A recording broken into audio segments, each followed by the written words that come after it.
The Wabash River remains under a flood warning. For First City News, I'm Allison Bowers. At Vincennes, the level was reaching the 16-foot flood stage and is forecast to continue rising over the next several days and crest at nearly 19.5 feet on Tuesday, August 25th. If the river reaches 20 feet, Kimmel Park would be flooded, river cabins could begin to flood, and extensive lowland flooding could occur in unprotected areas.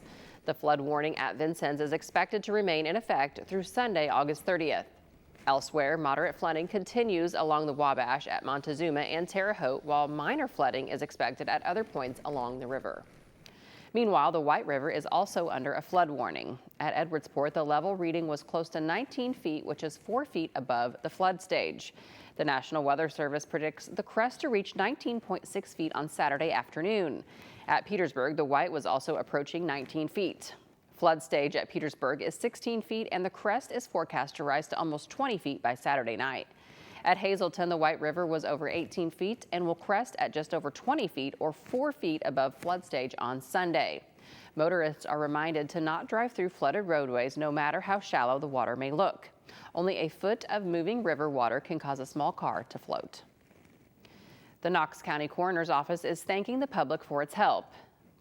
The office says community members helped locate a Vincennes man next of kin. Robert T. Toth was found deceased August 14th at his home in the 13th block of North 13th Street. The coroner's office later asked the public for information after being unable to locate any family members. The office announced Thursday that Toth's next of kin had been found. Knox County Coroner Joe Millspaw Jr. says the community support was instrumental in reaching the appropriate family members. Knox County officials are beginning work on the next county budget. Commissioner T.J. Brink says the county council will have difficult decisions ahead as it reviews funding needs. Budget season is happening. I said it 100 times over and I'll say it again. I don't envy the council right now. They've got some really tough decisions. One of the things that the commissioners are doing this year a little bit differently is we're going to encompass all of the health care into one line item. Brink says the change is intended to make county health care spending easier to track during the budget process. For First City News, I'm Allison Bowers. Get more news online at WVUT.org.